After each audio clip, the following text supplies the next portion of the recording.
Hello friends, how are you? All of you welcome in our YouTube channel PCB Star।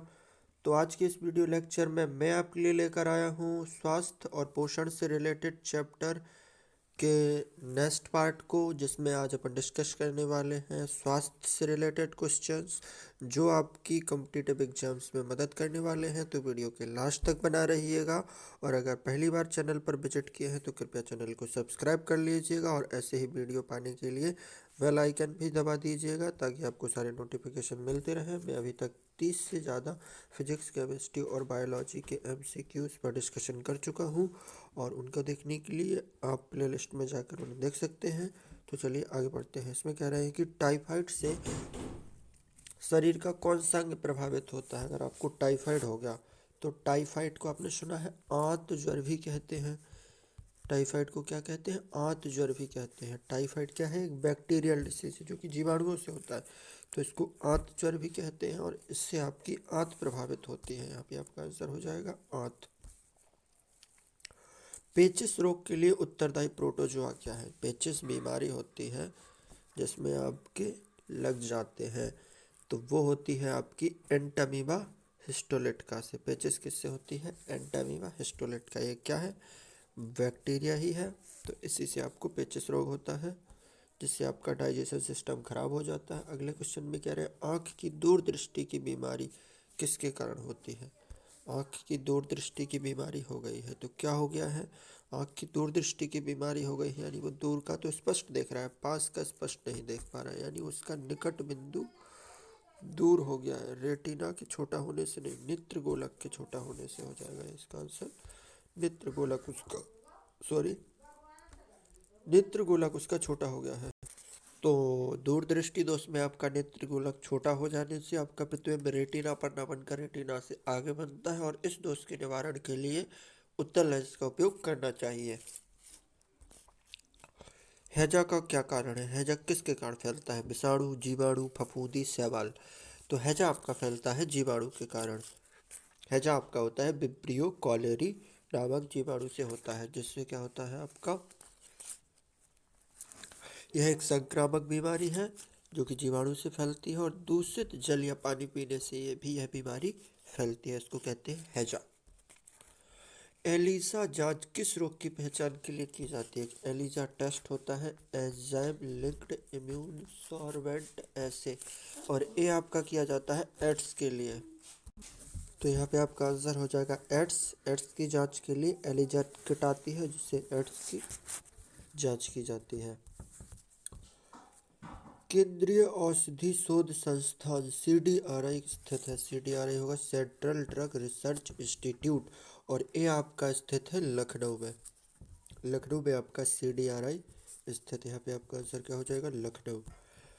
इसमें कह रहे हैं bird flu विषाणु को निम्नलिखित में से निरूपित किया जाता है।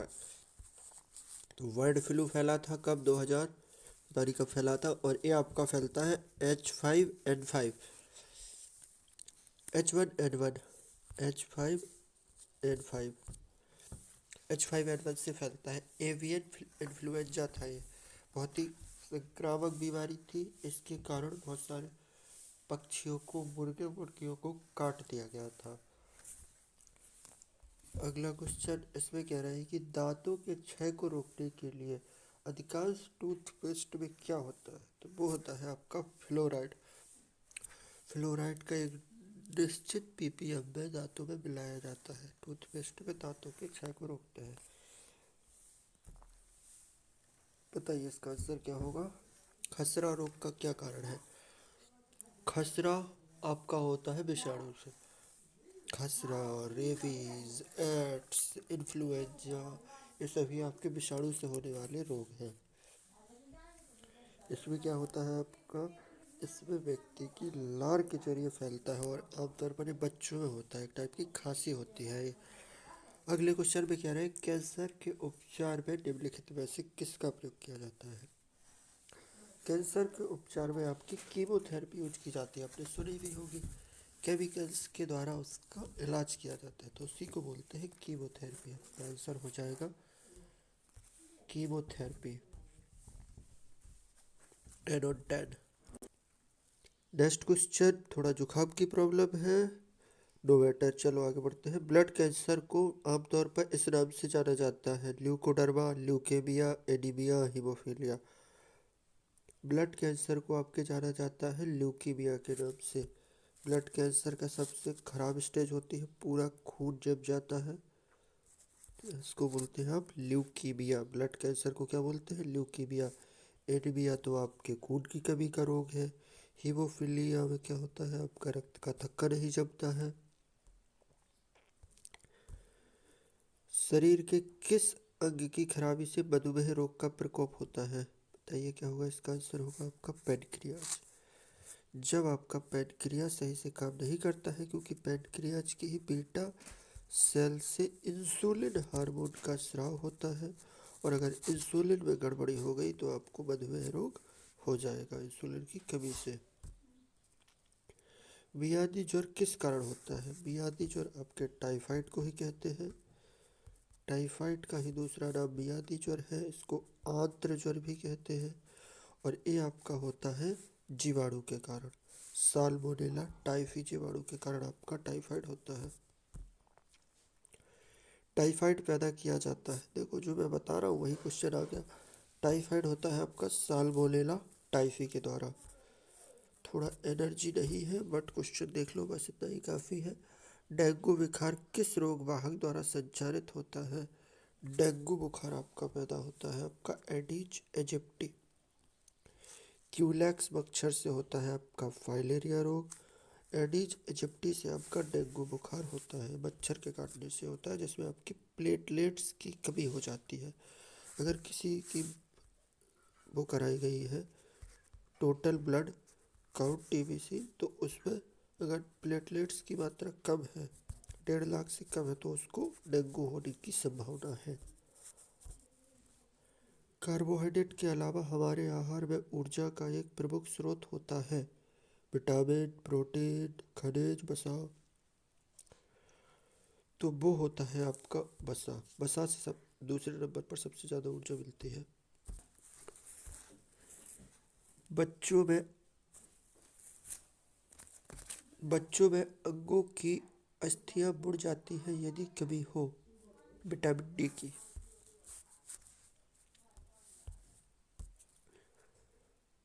मूत्र के स्रावण को बढ़ाने वाली औषधि को कहते हैं डायूरेटिक। डायूरेसिस को बढ़ा देती है। चलिए मिलान कीजिए, इसमें कौन किससे मिलेगा? रतौंधी आपका होता है विटामिन ए की कमी से, स्कर्वी होता है विटामिन सी की कमी से, रिकेट्स होता है विटामिन डी की कमी से, रक्ताल्पता एनीमिया की डिसीज होती है विटामिन डी की कमी से। बाकी आपको ऑप्शन देखने की ज़रूरत नहीं है, यहाँ पे आपकी मैचिंग हो गई है। ऑप्शन जो भी है वो आप देख लेंगे। इसमें भी आपको मिलाना है Widal test, Dick test, tourniquet test, Rh factor, ELISA test. तो अपन को जो जो पता है सबसे पहले वो मिला लो। जैसे आपको पता है एलिजा टेस्ट अभी देखा अपन ने, एड्स के लिए होता है। टाइफाइड के लिए होता है विडाल टेस्ट, और आपका होता है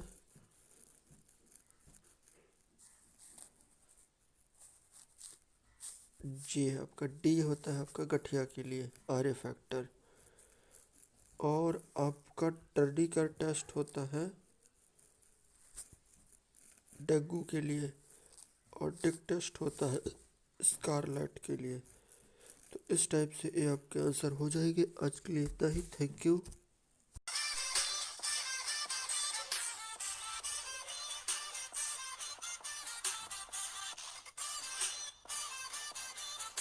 Friends, all of you welcome in our YouTube channel PCB Star.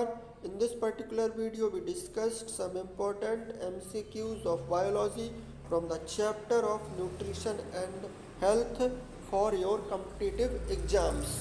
So let's start it. First of all, if you visit our channel for first time, so please subscribe the channel and hit the like button and never forget to subscribe it.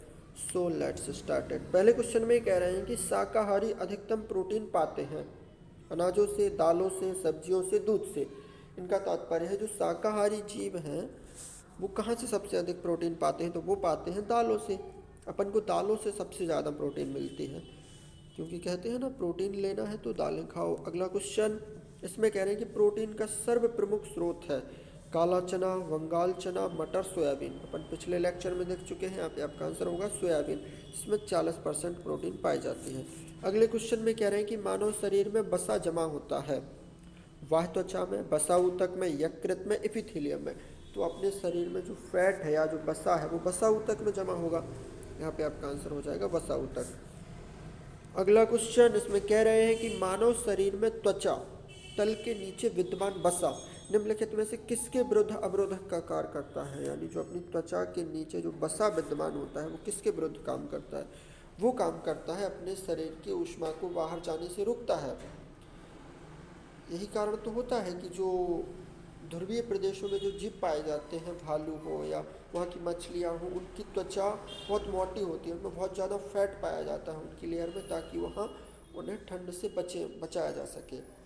तो यहाँ पे आपका answer हो जाएगा शरीर की ऊष्मा के क्षय को रोकता है। अगला क्वेश्चन, इसमें कह रहे हैं कि ऊंट बिना पानी के कुछ दिनों तक मरुस्थल में रहता है, ऐसा वह कर पाता है अपनी पेशी में जमा किए पानी का प्रयोग करके, अपनी कुबड़ में जमा किए चिकनाई का प्रयोग करके, उपापचय क्रिया को कम करके, पानी के प्रयोग को कम करके। तो वो कर पाता है ऐसा, कुबड़ में जमा कर लेता है वो अपने वसा को, उसके कारण वो कई दिनों तक बिना पानी पिए रह सकता है। अगला क्वेश्चन, इसमें कह रहे हैं कि निम्नलिखित में भोजन में से किसका प्रति ग्राम सर्वाधिक ऊर्जा प्राप्त होती है। किससे प्रति ग्राम सर्वाधिक ऊर्जा प्राप्त होती है। तो वो प्राप्त होती है अपन को वसा से। वसा से सबसे ज़्यादा ऊर्जा प्राप्त होती है। 1 ग्राम वसा को खाने से हमें मिलती है 9 कैलोरी ऊर्जा। अगला आंसर, इसमें कह रहे हैं कि विटामिन शब्द किसने प्रतिपादित किया। तो वो प्रतिपादित किया था हमारे वैज्ञानिक फंक ने।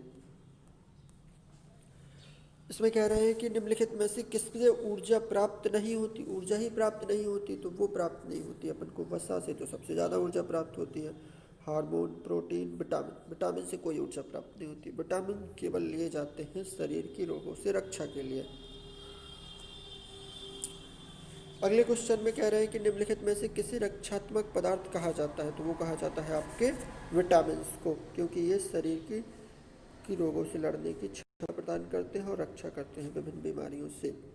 अगले क्वेश्चन में कह रहे हैं कि निम्नलिखित में कौन विटामिन ए का सबसे अच्छा स्रोत है। तो विटामिन ए अपन को मिलता है पीले फलों से, और सबसे ज़्यादा विटामिन अपन को प्राप्त होता है गाजर से।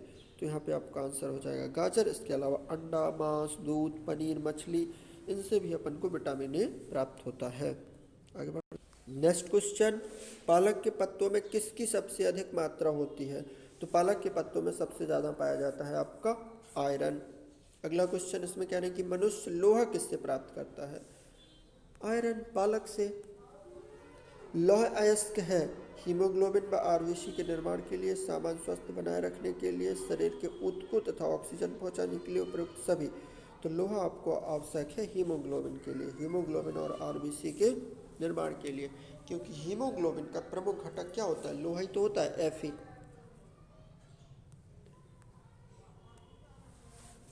इसमें कह रहे हैं कि निम्नलिखित में से कौन सा खाद्य स्रोत लोहे का सर्वोत्तम स्रोत है। कौन सी खाने वाला स्रोत है जो लोहे का सबसे अच्छा स्रोत है। तो वो है आपका सेब। सेब में भी काफ़ी मात्रा में आयरन होता है, क्योंकि जब अपन सेब को काट के रख देते हैं तो वो लाल हो जाता है, किसके कारण, आयरन की उपस्थिति के कारण। नेक्स्ट क्वेश्चन, किस में भरपूर लौह तत्व पाया जाता है। हरी सब्जियों में। निम्नलिखित में से किस युग में सही सुमेल नहीं है। थायमिन, बेरीबेरी, एस्कॉर्बिक अम्ल, स्कर्वी, विटामिन ए रतौंधी, विटामिन के रक्त का थक्का जमना। देखो विटामिन ए तो सही है, विटामिन ए की कमी से रतौंधी होता है, विटामिन के की कमी से रक्त का थक्का नहीं जमता। एस्कॉर्बिक अम्ल से आपका स्कर्वी रोग हो जाता है विटामिन सी की कमी से। विटामिन थायमिन से ये हो जाता है, लेकिन आपका आंसर विटामिन के होना चाहिए। विटामिन ए वर्णांधता, ये भी सही है, वर्णांधता नहीं आती है, रतौंधी आती है, ये गलत आंसर है आपका। यहाँ पे आपको बताना है कि विटामिन और रोग के निम्नलिखित युग्मों में से जो सुमेलित है उनको मिलाइए। विटामिन ए विटामिन बी और vitamin C. Vitamin A rickets, ये पहला वाला सही है। Vitamin B beriberi. Vitamin C scurvy. तो सभी सही है, आप यहाँ इसका आंसर हो जाएगा 1 2 3। ये बता रहे हैं 2 और 3 सही है, यानी विटामिन ए गलत है। बिल्कुल विटामिन ए गलत है, विटामिन ए से रिकेट्स नहीं होता है, रिकेट्स होता है आपका विटामिन डी से। नेक्स्ट क्वेश्चन, निम्नलिखित की कमी से एनीमिया रोग होता है। एनीमिया रोग होता है आपका किसकी कमी से? लोहा की कमी से। खून की कमी हो जाए या लोहा की कमी हो जाए शरीर में, तो आपका खून की कमी या एनीमिया रोग हो जाता है। अगला क्वेश्चन, एक गिलास पानी पीने से कितनी कैलोरी मिलती है? एक गिलास पानी पीने से कोई कैलोरी नहीं मिलती है, पानी का कोई कैलोरीफिक मान नहीं होता है। आप आपका आंसर हो जाएगा 0। लास्ट क्वेश्चन, केंद्रीय खाद्य प्रौद्योगिकी अनुसंधान संस्थान कहाँ स्थित है? तो वो आपका होना चाहिए कहाँ पर, देख लेते हैं। वो है आपका मैसूर में। केंद्रीय खाद्य अनुसंधान संस्थान central food research institute Karnataka राज्य के मैसूर स्थित है। Thank you.